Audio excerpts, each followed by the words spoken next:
meus amigos e minhas amigas da TV Mar Canal 25.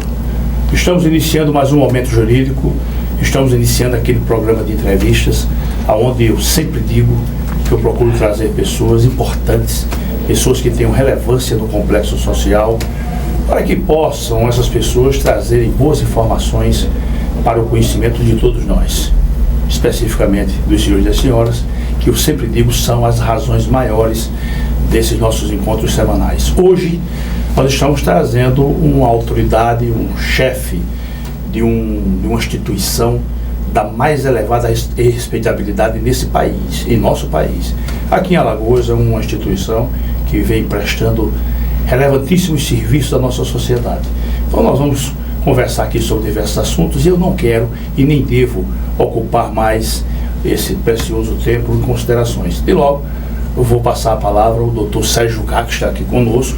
Aqui eu quero de logo agradecer a sua presença. Ele tem uma agenda realmente dinâmica, mas ele gentilmente, de forma muito fidalga, ele abriu um espaço e veio aqui conversar conosco. Então eu quero, em nome da casa, em nome meu próprio, em nome da direção da casa, em nome dos nossos telespectadores, agradecer, meu caro Sérgio, a sua presença aqui e dizer que você sinta-se em casa, sinta-se à vontade para a gente conversar sobre assuntos de interesse da sociedade. Por favor. Obrigado, doutor Gerando Roberto. Na verdade, quem deve manifestar gratidão sou eu. Nós temos uma relação fraterna, a nossa amizade é pura, leal e desinteressada, e confesso a minha alegria em participar deste encontro. Digo que assisto esse programa, é um programa de valor extraordinário, não apenas pelo conteúdo, mas também pelos esclarecimentos que presta à nossa sociedade. E eu me coloco à disposição para responder às indagações. Muito obrigado, Sérgio. Nós somos quem ficamos agradecidos, essa é a expressão. Mas, meu caro Sérgio, para a gente começar a nossa conversa aqui no Momento Jurídico, eu quero haver uma maior empatia com os nossos telespectadores. Eu queria tratar inicialmente da sua formação. Você é da turma de que ano? Você é da UFAL? Sou da UFAL, me formei em 1976 e logo em seguida ingressei no Ministério Público. Primeiro, exercendo o cargo de adjunto de promotor e depois promotor de justiça. Tanto que faço agora, no dia 5 de maio, 40 anos na carreira do Ministério Público. A minha turma da UFAL é uma turma que legou à sociedade várias personalidades do mundo jurídico. Muitos ingressaram na magistratura, outros ingressaram no Ministério Público e na Procuradoria Geral do Estado. É um tempo saudoso. Eu me recordo dos vultos que eram os nossos professores, desembargadores, como Alfredo Gaspar Mendonça e Lavené Machado, e outros mestres, professor Fernando Torinho, professor Aderson Vasconcelos, inesquecível o professor Aderson Vasconcelos, que era integrante da carreira do Ministério Público. Aleixo foi seu professor? E faleceu precocemente. Precocemente, num acidente de carro, né? O Aleixo foi seu professor? O Aleixo, professor de Direito Penal. Primeiro foi a professora Isadora Duval. Muito jovem então ainda. Muito jovem. Exatamente. Depois substituída pelo colega Aderson Vasconcelos e nos últimos meses o professor Antônio Aleixo Paz de Albuquerque. Meu caro Sérgio, a sua primeira comarca qual foi no MP?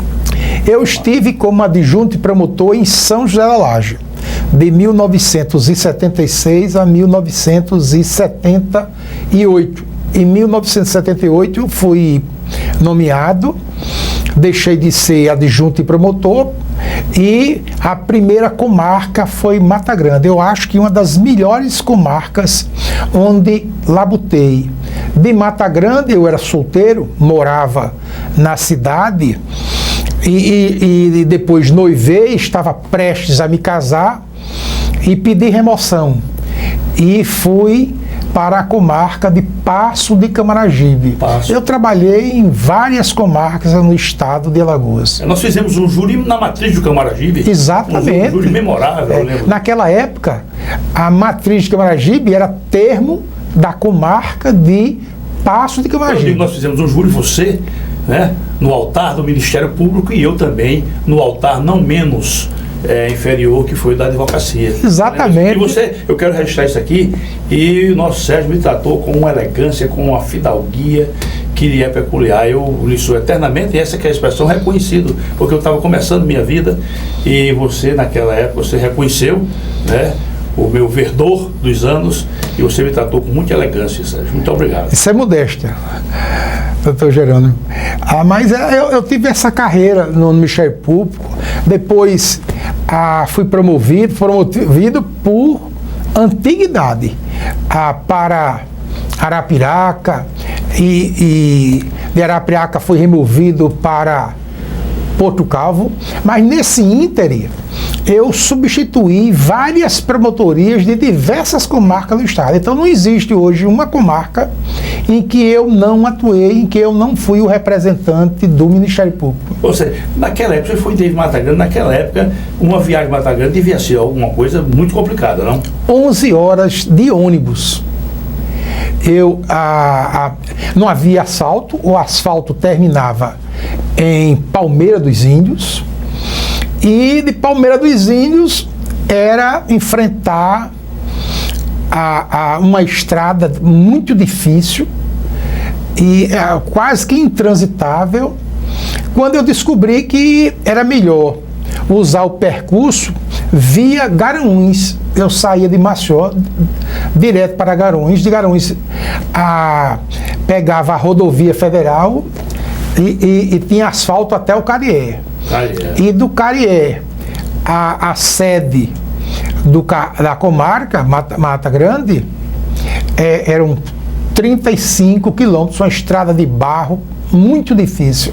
E de ônibus, muitas vezes eu fui de ônibus, eu levava 11 horas, às vezes eram 12 horas de viagem. Por quê? Porque a gente passava pelo menos uma hora com o ônibus parado em Palmeira dos Índios. E no ônibus, o que mais tinha não era gente. No ônibus, o que mais tinha era galinha. Galinha, né? Porque o pessoal transportava esses animais no ônibus. Então, quantas e quantas vezes, no início da carreira, eu, usando um terno, viajava ao lado de um senhor, de uma senhora, com 3, 4 galinhas no colo.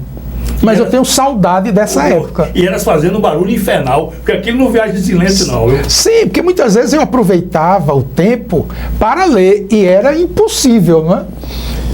Eu imagino. Sérgio, me diga uma coisa, você pensou, com uma curiosidade minha e com certeza dos nossos telespectadores, você pensou, antes de ingressar no Ministério Público, em seguir uma outra profissão, um engenheiro, um médico, dentista?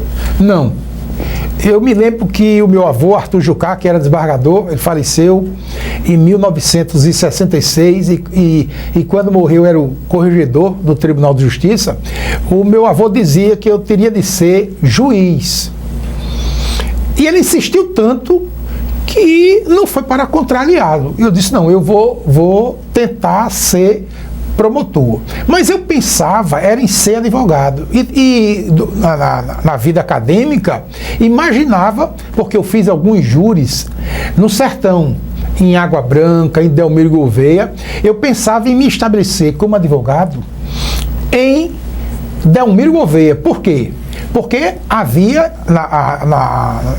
no estado vizinho, na Bahia, uma comarca que era promissora, Paulo Afonso. Pertinho ali? Era pertinho, né? 34 e eu imaginei, eu não vou me casar, eu vou me fixar em Delmiro Gouveia e vou advogar na região. Sim, mas aquilo faz um calor infernal. Pelo amor de Deus, aquilo é a antessala do inferno.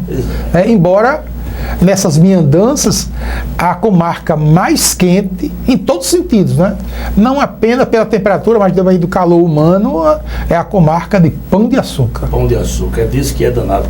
Inclusive, eu acho que naquela região de Delmiro, de Água Branca, os expedientes das repartições, tudo devia ser à noite, a partir das 18 horas. Aí varava a madrugada, dava para você levar tranquilamente, porque durante o dia... Mas a gente trabalhava enfatiotado. Eu não retirava sequer o paletó, usava a gravata, né? Eu trabalhei com um juiz, um grande magistrado, meu amigo, Frederico George Broderud Medeiros, meu querido Fred, que hoje está no céu. E eu me lembro que esse magistrado, ele usava de camisa manga curta, parecia um americano.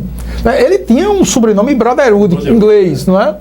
Mas ele parecia um americano. E muitas audiências ele não usava o paletó. E reclamava: Sérgio, tire o seu paletó, para dizer que o juiz e o promotor estão sem paletó. Isso foi em Passo Maragibe. Era um calor, mas um calor próprio do Ceará.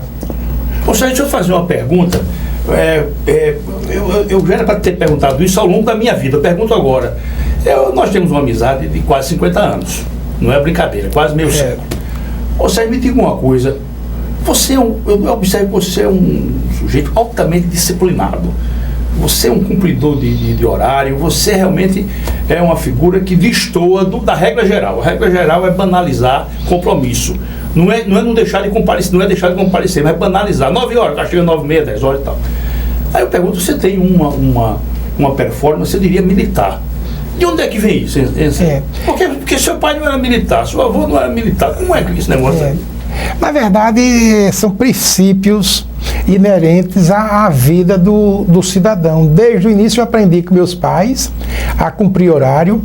A minha esposa, Carol, reclama bastante, diz que eu sou o primeiro que chega em batizado, casamento. Muitas vezes a família da noiva informa que vai haver um atraso de 30 minutos, de 1 hora, mas eu chego pontualmente. Eu nunca perdi uma audiência nesses 39 anos na carreira do Ministério Público. Às vezes o juiz faltava, não comparecia, tinha problema na estrada, o carro quebrava, enguiçava, mas eu não. Eu sempre fui muito diligente, em todos os sentidos. Isso é da minha formação. Né, Sérgio? Que bom, rapaz. Que maravilha. Meu caro Sérgio, vamos já começar a ingressar no nosso assunto. Você integra uma instituição da mais alta respeitabilidade. Eu trabalhei com grandes promotores, todos eles merecedores do meu mais elevado respeito, da minha consideração mais significativa, todos eles, sem exceção. E deles guardo sempre boas lembranças. Posso ter divergido pontualmente em alguma coisa, mas no grosso, como diz aí, nós nos harmonizamos. Não quero citar nomes aqui para não ser injusto, mas todos eles estiveram comigo ali em situações de grande dificuldade, estiveram comigo ali ao lado e tal. Eu tenho um respeito muito grande pela instituição. Qual é a origem do Ministério Público, hein, Sérgio? Porque uns falam no Egito, outros falam na Grécia. Qual é a origem do Ministério Público? De fato, não existe um entendimento consolidado sobre a origem do Ministério Público. Você se referiu ao Egito, aos magiai. Eram os guardas do faraó.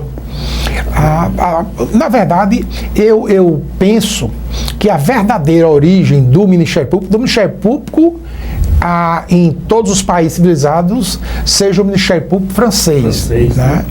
Na idade das luzes, né? Depois de fim do período das trevas, principalmente depois do advento da Revolução Francesa. Mas o Ministério Público é uma instituição que tem um formato único no Brasil. É um modelo ideal de Ministério Público, é o nosso. É o Ministério Público brasileiro. Essa origem é polêmica, controvertida, autores seguem uma corrente, outros partilham de um entendimento oposto, mas eu acho que o verdadeiro Ministério Público foi edificado na França. E quanto ao Brasil, quem for ler as ordenações, as 3 ordenações reinóis, né? Principalmente a Manuelina, a ordenação Manuelina, ao tempo do descobrimento do Brasil, não, descobrimento do Brasil não, porque o Brasil, na verdade, existia. O Brasil foi invadido, o que houve foi um esbulho, né? Quem eram os habitantes desta nação? Eram os civícolas, não é? Os portugueses foram invasores, praticaram um ato de esbulho. Mas, desde o esbulho do Brasil em 1500, que imperava essa ordenação reinol, a Manuelina, o Dom Manuel, o Venturoso, que se fala do promotor. Então, a existência do Ministério Público em nosso rincão, no solo pátrio, é dessa época. Por quê? Porque naquela época não havia uma legislação indígena, ou seja, uma legislação nacional, e o Brasil adotou durante vários séculos as ordenações lusitanas. Mas em todas as 7 constituições brasileiras existe o traço do Ministério Público. A primeira Constituição, a Constituição Imperial de 1824, ela não usava a expressão Ministério Público, mas falava do Procurador-Geral, né? E todas as outras instituições brasileiras, inclusive a de 1967, com a emenda constitucional de 1969, elas falavam no Ministério Público. A dificuldade era em relação à posição topográfica do Ministério Público. Ora no Poder Executivo, depois no Poder Judiciário, no capítulo. Houve uma época que promotor e juízes eram promovidos juntos, conjuntamente. Exatamente. Quem fazia o ato de nomeação era o governador, por indicação do Tribunal de Justiça. Eu sou dessa época. Aliás, eu quero esclarecer esse assunto. No meu concurso, eu fui o 3º na prova escrita e fui o 3º na prova oral. E na classificação geral eu fui o quarto lugar. Por quê? A minha briga era com um grande amigo, nós éramos do mesmo curso de Direito, hoje o desembargador federal Paulo Roberto de Oliveira Lima. Paulo Roberto. Ele ficou em 3º lugar, por quê? Porque 2 candidatos muito preparados, mas que não obtiveram boas notas na primeira prova escrita, nem na segunda prova oral, mas possuíam títulos. Um era o doutor Djalma Mariano Ângelo. Faleceu já. Falecido. E que foi nomeado procurador do Estado. Ele foi aproveitado na carreira. Exatamente. Não, ele se formou em teologia na Gregoriana de Roma. Ele era doutor em filosofia, doutor em teologia. Mas qual é a particularidade dessa época? Antes de 1988, não havia a exigência de se obedecer à ordem de classificação. De modo que no concurso eu fui o 4º lugar e eu fui nomeado em 16º. Na minha frente foram nomeados outros colegas desse mesmo concurso. E o doutor Paulo Roberto de Oliveira Lima foi aproveitado como Procurador-Geral do Estado. Quer dizer, se ele tivesse ingressado no Ministério Público, porque ele é um dos homens mais preparados intelectualmente do mundo jurídico brasileiro, ele teria sido Procurador-Geral da Justiça, seria um expoente do Ministério Público alagoano e brasileiro. Verdade. Sérgio, me diga uma coisa, a gente falando, você falou aí no nosso Djalma Mariano, mas eu o conheci ainda e sempre tive por ele era um homem pobre, né, Sérgio? Homem simples, humilde, mas tinha uma gama de conhecimentos extraordinários, sofreu muito, porque ele passou longos anos ausente do Estado e ao retornar ele não conhecia as autoridades, os governadores e com muita dificuldade é que ele foi aproveitado como a procurador de Estado. Ele não teve chance, ele não foi nomeado promotor de justiça. E era uma aspiração de todos nós que fizemos o concurso de 1976. Ô, Sérgio, pouca gente sabe aqui na nossa sociedade, no nosso meio, pouca gente sabe, vai ficar sabendo agora. Você teve uma passagem pela Secretaria de Segurança Pública, hoje Secretaria de Defesa Social. Você teve uma passagem por lá, não teve? Sérgio? Exatamente. Não foi mérito. Foi uma questão genética.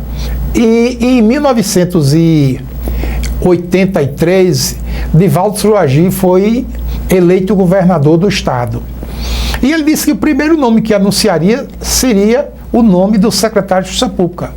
E ele fez um convite a meu tio Ardel Jucá, um grande advogado, e a família de Tiardel relutou e pediu que Tiardel não aceitasse. Ele já tinha passado nós pela secretaria? Não. Não, né? Ainda não.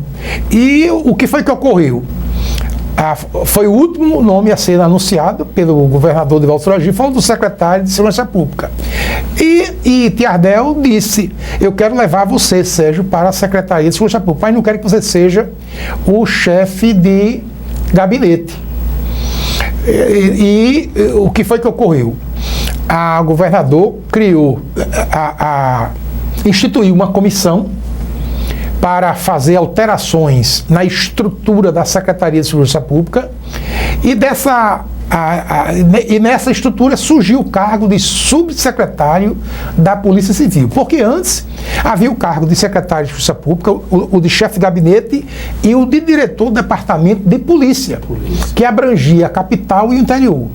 E nessa reestruturação surgiu o cargo de subsecretário da Polícia Civil, ou seja, ele ficava abaixo do cargo de secretário de Segurança Pública, era o secretário substituto, exercia o cargo de secretário de Segurança Pública em substituição em dezenas de oportunidades, e abaixo do subsecretário da Polícia Civil tinha o cargo de diretor do Departamento de Polícia da capital, que era o coronel Estevão, e diretor do Departamento de Polícia do Interior, que era o coronel Gouveia. Então, durante 3 anos, eu permaneci afastado do Ministério Público. Foi a única vez nesses 39 anos que eu me afastei da carreira do Ministério Público, me dedicando à segurança pública, porque eu conhecia bastante, era promotor criminal e tinha uma interação magnífica com os delegados de polícia. Na época, o delegado de polícia, você sabe, não era de carreira. Não era concurso, né? Mesmo. Só haviam 7 delegados de polícia de concurso. Era Rubens Quintela, Francisco Fernandes Costa, Rubens Camelo e outros. Geralmente, o delegado era um sargento da Polícia Militar. E eu trabalhei com grandes delegados. Eu alcancei também. Sargentos da Polícia Militar, mas de muita competência. E eles brutalizavam também, às vezes, o Sérgio. Eles brutalizavam. Eles iam na caserna e não alisavam, não. Não era a regra, não é? Em todo segmento, no Ministério Público brasileiro, no Poder Judiciário brasileiro, existe o joio e o trigo, não é? É como na Polícia Civil, na Polícia Militar, em qualquer segmento. Mas o trigo vence.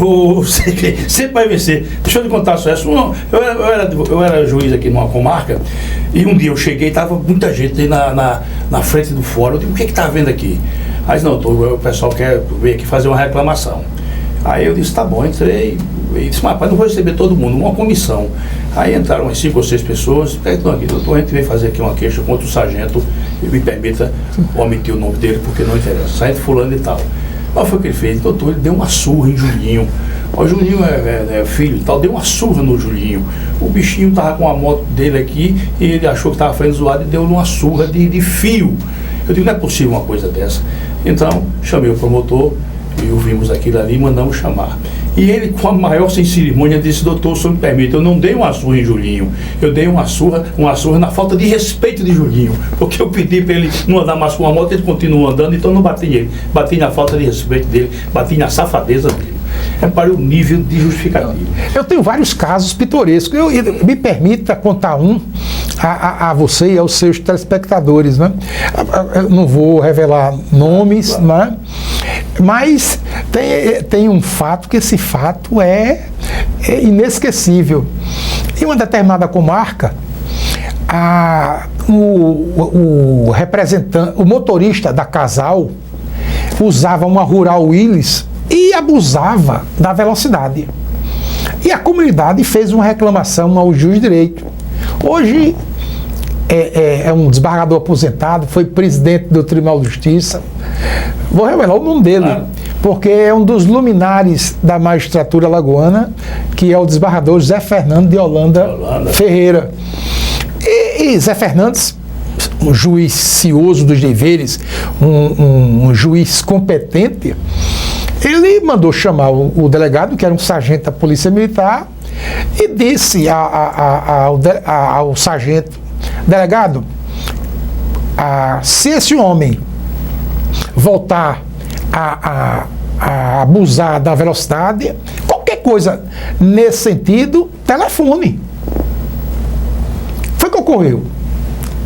3 dias depois, alguns políticos importantes, um deles era, inclusive, o deputado José Tavares, que foi vice-governador do estado, e essas pessoas foram ao gabinete do juiz, dizendo que o delegado estava praticando atrocidades, espancando o preso, o motorista da Casal. E eles comunicaram: senhor juiz, o delegado está alegando que está cumprindo ordem judicial. E o doutor Zé Fernando mandou chamar o delegado, esse sargento, né? Esse sargento está vivo, hoje tem mais de 90 anos. E o sargento compareceu, esteve no fórum, e o juiz perguntou: mas sargento, o senhor está fazendo isso? Ele disse: mas doutor, o senhor falou, qualquer coisa, telefone. E ele estava dando, você sabe o que é telefone, nos ouvidos do preso, né? Sim. Então... E esse tipo de agressão, ela lesiona os tímpanos do indivíduo. Exatamente, né? Mas esse senhor, o motorista da Casal, isso tem muitos anos, imagina, o carro era uma Rural Willys, isso foi na década de 70.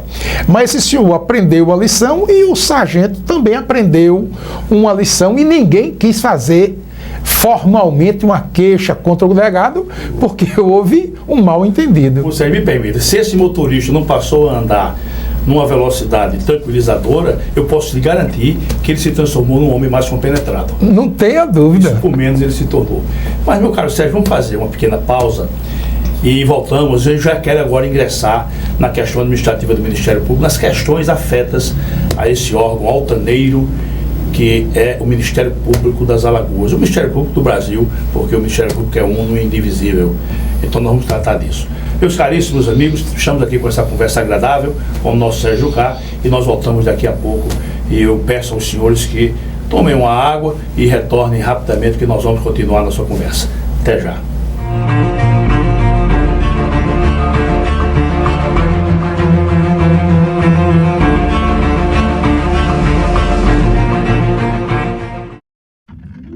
A CL Investimentos é uma empresa que trabalha com imóveis próprios. Quando precisar locar ou comprar um imóvel, procure a CL Investimentos. Aqui só locamos e vendemos imóveis próprios. Por isso damos garantia de um investimento seguro. ACL Investimentos, Rua Durval Guimarães, Edifício Leonardo da Vinci, Ponta Verde. Fone 3327-3911. Alagoas Cursos, saiu o edital. INSS 950 vagas. Turma Resolução de Questões CESP-UNB. Aulas nos finais de semana. Início 5 de março. E também PBC, Preparatório Básico para Concursos. Início 7 de março. Estude com quem entende de aprovação. Alagoas Cursos, preparando para vencer. Quando o assunto é o seu carro, além de escolher a marca líder, escolha também a concessionária que faz mais por você. Por isso, a Blumari oferece o melhor atendimento em serviços, peças e acessórios. E ainda tem as melhores negociações, sendo totalmente certificada pelos padrões Fiat de qualidade e líder de mercado em seu segmento. Fiat Blumari, a marca do seu carro. Avenida Gustavo Paiva, Mangabeiras. O filé do Zezé é a melhor opção. Temos um cardápio variado de churrasco e comida caseira. Churrasco de picanha preparados de um jeito todo especial. Zezé em Casa, 3313-4004. Antes de curtir o verão, passe no O Borrachão e aproveite estas ofertas. Caixa térmica Mor 34 litros, apenas R$ 79,90 à vista. Churrasqueira elétrica Fischer por R$ 109,90. Tenda 3x3 por apenas R$ 149,90 à vista. E que tal equipar o seu carro para o carnaval? Caixa de som 12 polegadas, R$ 740 em 12 vezes nos cartões. É verão e as ofertas estão aqui no O Borrachão. O Borrachão, o Nordeste compra aqui.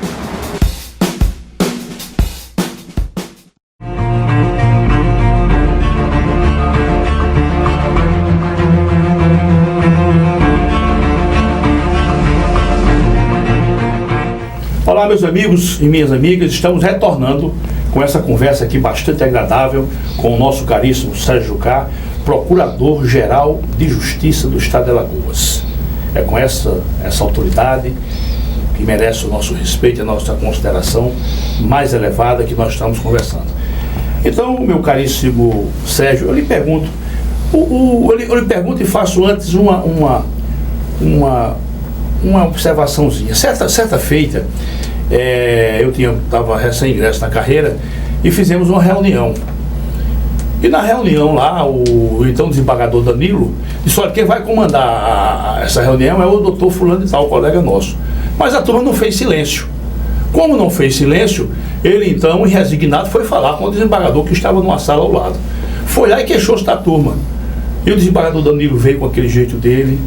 Aí ele disse: o que é que está havendo? Não faz silêncio, eu peço para fazer silêncio, ninguém faz silêncio. Aí ele, de forma inusitada, disse: o errado é você.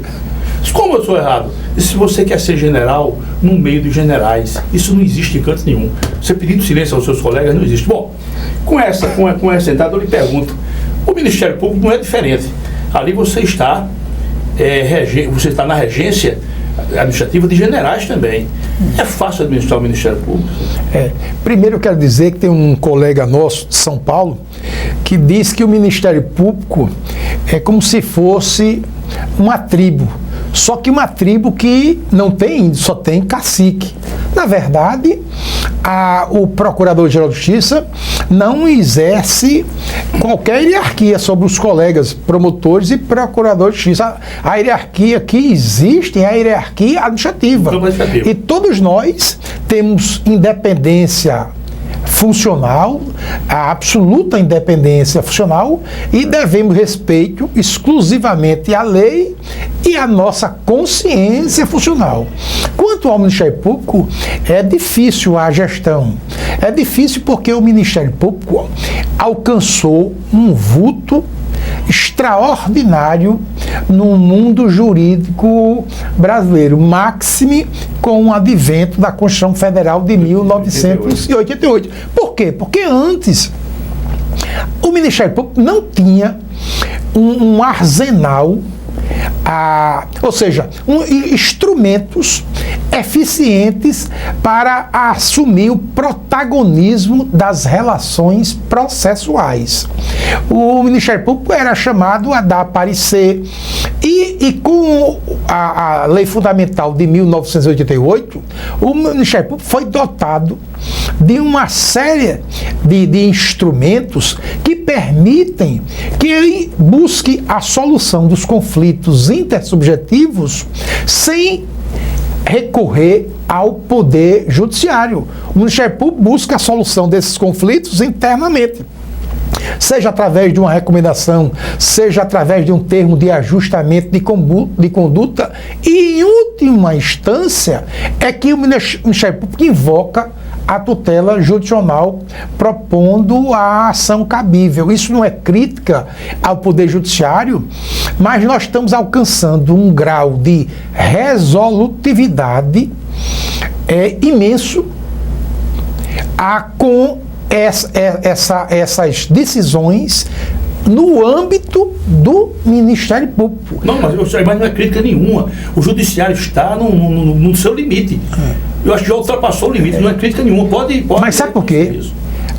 Não é que a gente deva sempre culpar o ordenamento jurídico, mas eu fico temeroso a cada vez que surge um novo código. Quando eu estava ingressando na faculdade, O código vigente era o Código de Processo Civil de 1939. Eu ingressei exatamente em 1973. Houve o período da vacatio legis do Código Buzaide, o Código de Processo Civil de 1973, mas ele entrou em vigor em 1974. Tanto que o meu professor de Processo Civil, um juiz magnífico, saudoso, doutor Ivan Vasconcelos, ele, nas aulas, ele falava tanto do Código de 1939 como do Código de 1970. Era uma aula híbrida. Exato. Ele era obrigado a dar essa aula híbrida. Não é por quê? Porque ele temia que ocorresse o mesmo que ocorreu com o Código Penal de Nelson Hungria, não o de 1940, o Código Penal de 1969, que teve vários períodos de vacatio legis e nunca entrou em vigor. Então ele, ressabiado com aquela história do Código Penal de 1969, o Código da Revolução de Março de 1964, ele dava uma aula, falava dos dois códigos. Não é? E agora nós temos esse código, o Código de Processo Civil de 2015. Esse código, ele vem facilitar a prestação judicial? Eu entendo que não. A marca desse código é do academicismo. A mesma coisa do Código de 1973. Quando o legislador deveria facilitar, desburocratizar esse novo código que está em vigor, ele criou novos institutos que ainda não foram assimilados e que levarão 5, 10 anos para serem assimilados. O Sérgio, quer lhe dar uma informação. Eu tenho trazido aqui processualistas e vou trazê-los. Eu já estou com uma conversa, uma entrevista já acertada com um grande processualista do Recife, que é o nosso Pedrito Lima, que é daqui, mas está lá no Recife. Eu quero dizer que já disse para os nossos telespectadores, me permita dizer para você, Sérgio, se não houver uma colaboração, uma contribuição efetiva por parte dos operadores do direito e da sociedade, esse código não vai servir para nada, absolutamente nada. Na verdade, ele vai emperrar mais ainda o poder judiciário, ele vai dificultar mais ainda a prestação judicial.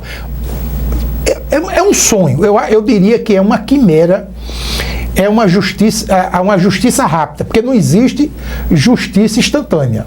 Justiça instantânea é só o Nescau. Né? Você se lembra do Nescau, aquele produto infantil, né? Então era o único exemplo de coisa instantânea, era o Nescau. Ou a justiça, entre aspas, dos marginais. Dos marginais, porque exatamente. Mesmo ato ele comete. Mas justiça rápida é uma utopia. Mas também ela não pode ser lenta, excessivamente morosa, ou seja, um processo não pode sofrer um impulso pachorrento. Né? Ora, Rui Barbosa, no início da década no início do século passado, ele fez aquela frase célebre, né? Justiça atrasada não é justiça, senão injustiça manifesta e qualificada. A justiça brasileira, e quando eu me refiro à justiça, é o Poder Judiciário, o Ministério Público, a advocacia, avançou muito. Mas tem um mal. Esse é o mal do brasileiro. É importar soluções alienígenas. É esse academicismo que eu condeno. Está aí o nosso Estatuto da Criança e do Adolescente.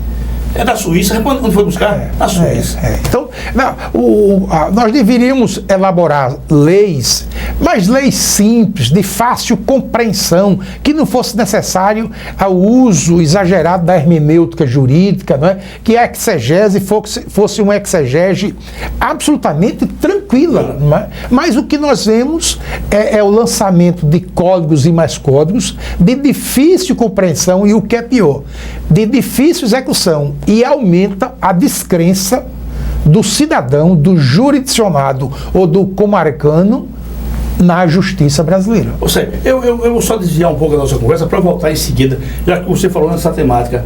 Meu caro Sérgio, eu sou uma pessoa que vivo constantemente me questionando e respondo a mim, não me convenço. E aí tenho perguntado aqui a juristas que passam por aqui, Você repare bem, a nossa Constituição de 88 ela abriu um leque de direitos, não é verdade, que você fica a olhar e ver como é que vai ser aquilo implementado. Por outro lado, Sérgio, o que está havendo agora é uma avalanche de faculdades. Eu não sei se você sabe, Sérgio, nós estamos aqui em Alagoas com 18 faculdades de direito. 18. Eu ainda não tenho esses números, ainda não me impulsionei para pegar esses números, porque eu vou ficar realmente decepcionado com esse quadro, com essa falta de respeito, essa que é a expressão.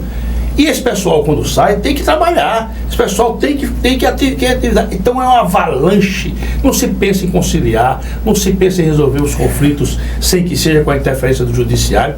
Como é que vai terminar tudo isso, Sérgio? Por exemplo, numa vara como a nossa, ontem mesmo eu perguntei à nossa assessoria quantas ações nós estamos recebendo por mês. É de, em média, 90 ações.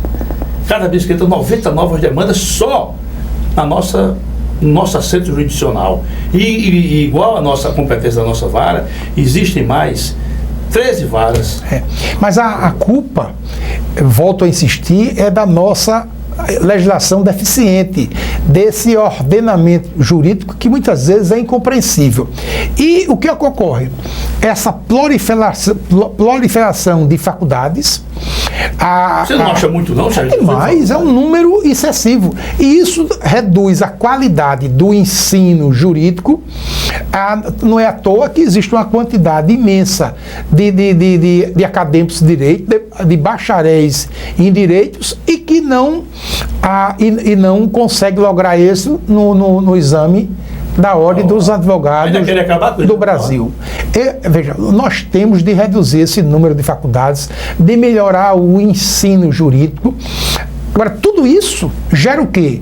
Gera um espírito de litigiosidade formidável. Por quê? Qual é a tônica da legislação no terceiro milênio? É da autocomposição dos litígios. O Código prevê. Exatamente. O nosso Código prevê isso. Mas prevê mais tardiamente.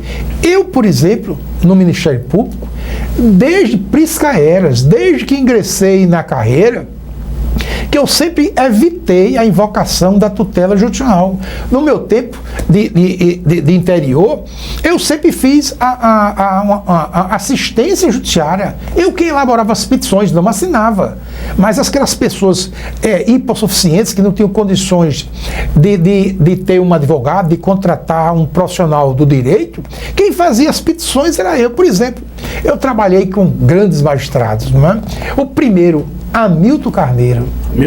Hamilton Carneiro era um juiz revolucionário. Ele está por aqui com a gente ainda, Sérgio? Está, graças a Deus. E o filho dele é promotor de justiça, dos mais brilhantes, e é membro do GECOC. Hamilton Carneiro, meu grande amigo Hamilton Carneiro, aprendi muito com o doutor Hamilton Carneiro, foi o primeiro juiz com quem eu trabalhei em São Jalage, 3 anos. E ele tinha isso, é muito prático, sabe? Então, ele não complicava. E era um homem elegante, né? Exatamente. E um homem de profundos conhecimentos, não apenas jurídicos, mas humanísticos. Então, ele foi paulatinamente reduzindo o número de processos e impedindo o surgimento de novos processos. Por quê? Porque nós fazíamos uma mediação. O juiz e o promotor empenhados na mediação do conflito, ou seja, buscando autocomposição daquilo que poderia se tornar um litígio judicial. O que é preciso é que se formem juízes e promotores com essa mentalidade, sabe? E não a mentalidade do devido processo legal, daquele processo complexo, cheio de formalidades, e que aumenta a descrença do povo na sua justiça. Por quê? Porque quando vem a prestação judicional, transcorreram 10, 15 anos. E aí isso até a última instância, né? Porque nós temos 4 instâncias no Brasil. Olha, e aí me ocorre uma expressão de Francesco Cadenludi, que eu sempre gosto de citar, que ele diz o seguinte: a demora do processo. E você veja que eu vim tomar conhecimento dessa expressão com Marinoni, isso há uns 8 ou 9 anos atrás. Dizia Cadenludi: a demora do processo, isso é uma verdade terrível, terrível, esmagadora. A demora do processo favorece mais ao réu que não tem razão do que ao autor. né? Ou seja, quanto mais o processo demora, mais ele atende aos anseios, às expectativas de quem não tem o direito. É verdade. Isso é terrível, Sérgio. Eu vi a rapidez no Poder Judiciário foi quando trabalhei no então Juizado da Menores da capital. Trabalhei com dois grandes magistrados, doutor Geraldo Tenório e doutor Estácio Luiz Valente de Lima, que eram juízes práticos. Sabe? Não tinha firula não, né? Não, que não eternizavam os feitos. Então, Geraldo ou Estácio resolvia a questão na primeira audiência. Até porque a legislação impunha, não é? Seja o primeiro Código de Menores de 1929, o Código de Melo Matos, seja o segundo, que era o Código da Esquizofrenia Jurídica, a doutrina da situação irregular da esquizofrenia jurídica, o Código de Menores de 1909, e principalmente com o Estatuto da Criança e do Adolescente. Não havia burocracia no juizado de menores na década de 80 e 90 com esses dois grandes magistrados, que inclusive chegaram à presidência do Tribunal de Justiça. Mas hoje está terrível essa questão minorista, está terrível. Essa questão minorista hoje está terrível. Mas sabe por quê? Vou dar a minha opinião. Claro. O artigo 227 da Constituição Federal estabelece o princípio da absoluta prioridade. É o único trecho da Constituição Federal de 1988 em que se consagra a um segmento da coletividade esse princípio da absoluta prioridade. Essa norma é uma norma que deveria ser respeitada. Mas só que os interesses da criança e do adolescente nunca gozaram de absoluta prioridade, seja em Alagoas, seja no Brasil. A prioridade da infância e juventude, no contexto atual, é a prioridade 825, e na frente tem 824 prioridades. E nenhuma dessas prioridades que ultrapassam a prioridade da criança e do adolescente tem matriz constitucional. Você além de ter um problema do Estado carente. Mas o Estado não pode fazer investimentos em áreas básicas, eu não sei como é isso, terrível. Daí a importância de termos um juiz rigoroso, um promotor rigoroso, e especialmente que esse promotor consiga a solução daquele litígio intersubjetivo na fase extrajudicial, seja através de uma recomendação ao prefeito, ao governador, seja através da lavratura de um termo de ajustamento de conduta, envolvendo a autoridade que viola a lei ou que não quer implantar um direito fundamental da criança e do adolescente. Porque, em último caso, é que o Ministério Público deve propor a ação cabível, invocando a tutela judicional. Sérgio, deixa eu lhe perguntar uma coisa, para gente retomar o nosso curso. O que é mais difícil na administração do Ministério Público? Você que já está no segundo ano, no segundo momento como gestor, o que é mais difícil? O que é que pesa mais? Eu fui eleito em 2012, né? Assumi em 2013, exerci a Procuradoria de Justiça por 2 anos, depois fui conduzido, não houve disputa, ou seja, eu tive o apoio da classe e fui o candidato único. Quase como um WO, né? No esporte. E estou agora no 3º ano. O difícil na gestão é a questão orçamentária. Sempre orçamentária. O orçamento do Ministério Público é liliputiano. No bolo orçamentário, quando se faz a divisão, o Ministério Público recebe um NACO. E esse NACO é insuficiente para atender ao crescimento da instituição e às suas demandas. De modo que eu encontro obstáculos, às vezes são obstáculos intransponíveis. Por quê? Eu vou dar um pálido exemplo. E essa é uma crítica recorrente que faço. Hoje no Ministério Público existem 26 claros. Fizemos um concurso em 2014, um concurso que foi exemplo no Brasil, não houve judicialização, não houve qualquer impugnação no Conselho Nacional do Ministério Público e nomeamos apenas 8. Por que 8? Quando poderíamos prover todas as vagas existentes, porque o Ministério Público não tem condições orçamentárias para fazer a contratação desses foram 8 nomeados. Foram 8 nomeados. Então há lacunas ainda. Existem 26 vagas. Agora, como houve a definição do orçamento, ou seja, o aumento foi linear para todas as unidades orçamentárias, Poder Judiciário, Ministério Público, Defensoria Pública, além de Assembleia Legislativa, 4%. 4% do Ministério Público teve um acréscimo de apenas 5 milhões no seu orçamento. No ano passado, o orçamento do Ministério Público, que é o menor do Brasil, que foi um orçamento de 127 milhões, aumentou agora para 132 milhões. São apenas 5 milhões de acréscimo. Há 3 anos que não investimos no Ministério Público. Não investimos para que o Ministério Público, que é a tábua de salvação da coletividade, do cidadão brasileiro, que o Ministério Público avance. Mas avance em que sentido? Melhorar o estipêndio dos seus membros? Não, absolutamente. O governador não se sensibiliza com isso, não? Não, o governador é muito sensível. Estou falando do atual governador. Certo. Renan Filho. Mas é verdade que hoje o nosso tempo é um tempo de economia de guerra. Né? Nunca ocorreu no Brasil. Tem Ministério Público que está parcelando os subsídios dos seus membros. Né? Quem diria, por exemplo, o Ministério Público do Rio Grande do Sul? O Ministério Público do Rio Grande do Norte instituiu PDV. Pouca gente sabe disso. PDV no Ministério Público do Rio Grande do Norte. E Alagoas? Em Alagoas eu não sou um mestre das finanças, mas eu sempre tratei a coisa pública com o maior respeito, e o Ministério Público de Alagoas é totalmente adimplente, ou seja, cumpre as suas obrigações com muita dificuldade. É por isso que o Ministério Público não está avançando muito como você vai fazer nomeações restantes? Você espera fazer? Eu espero fazer nos próximos dias mais 5 nomeações. Ou seja, vão continuar existindo 21 vagas no quadro do Ministério Público. Nós temos comarca, nós temos promotoria que há 16 anos não tem um promotor titular. É mesmo? Tem muitas promotorias que há 10 anos não tem um promotor titular. E não tem por quê? Porque o orçamento do Ministério Público não permite a contratação de mais promotores. Isso para essa comunidade dessa comarca, isso é ruim, isso é terrível.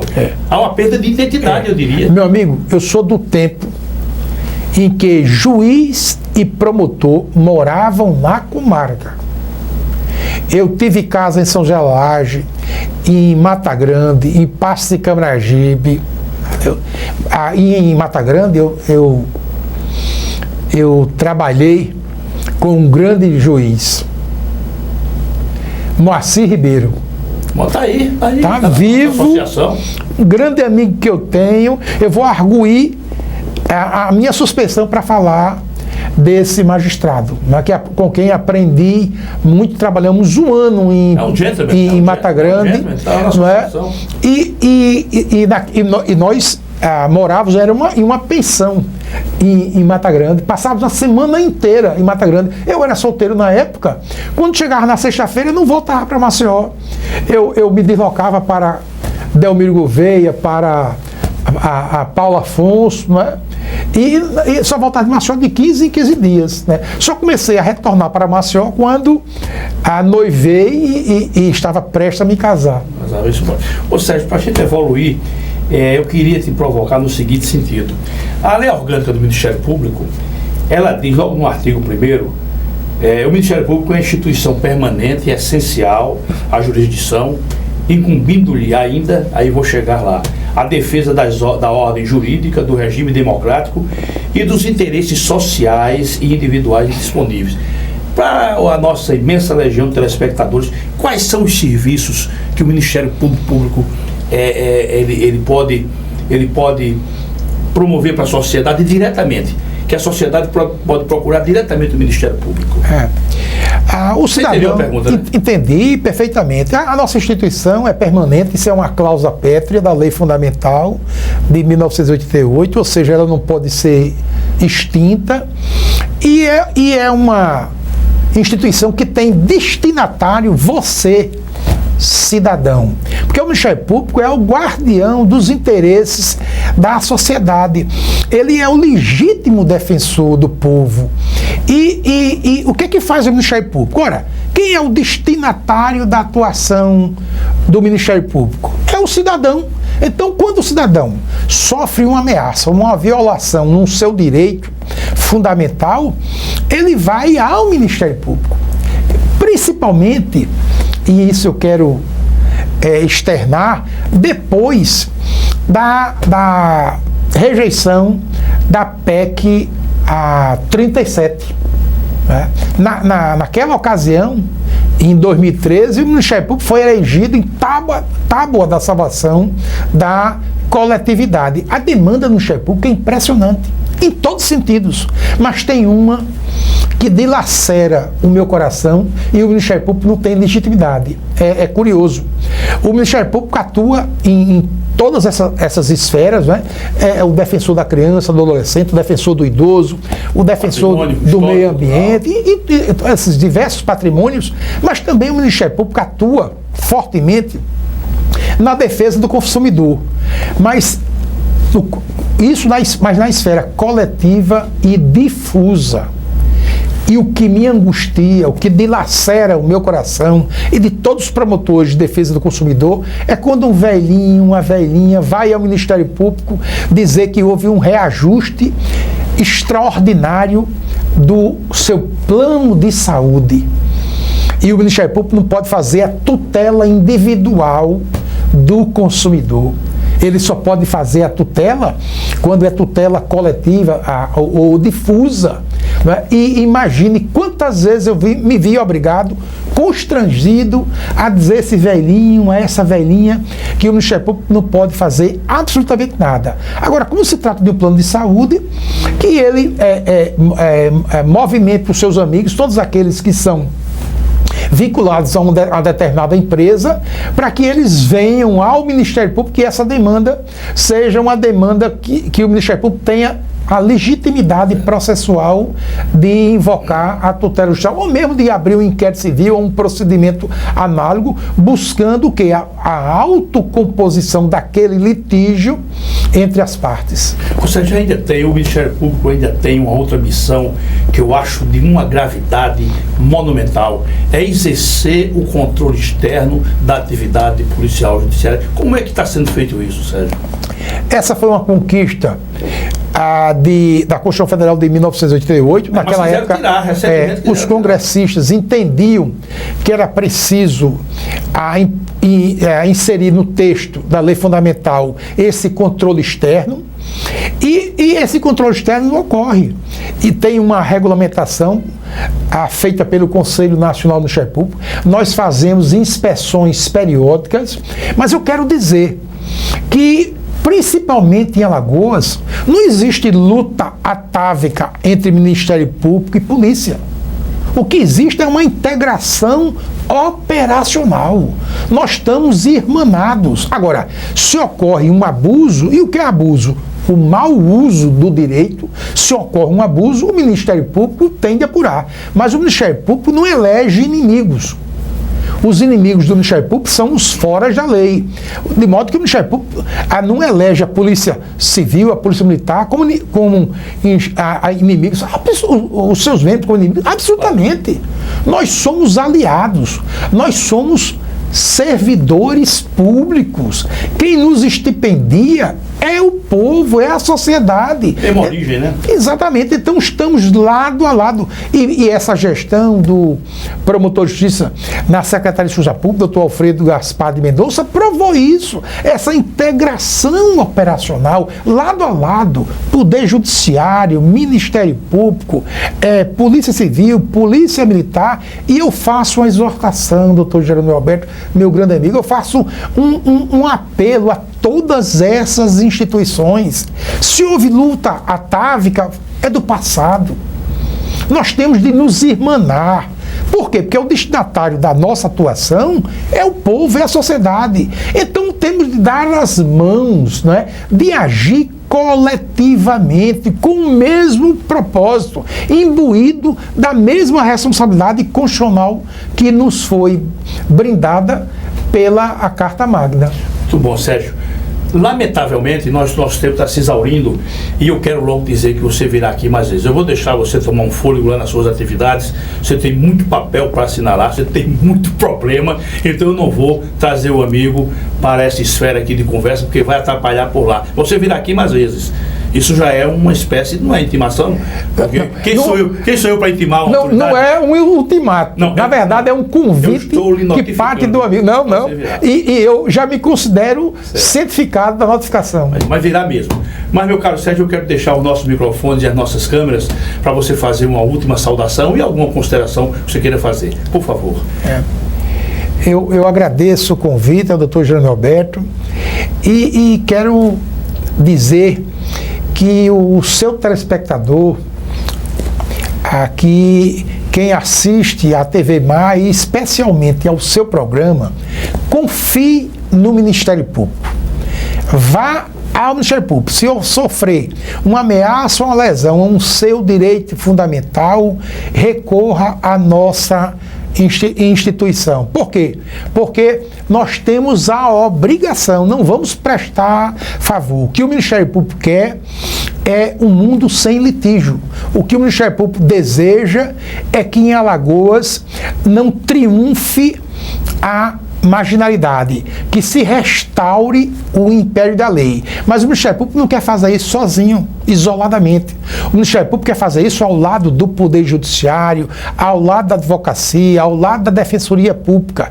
Porque eu sou torcedor do CRB, mas admiro o que consta do escudo do CSA.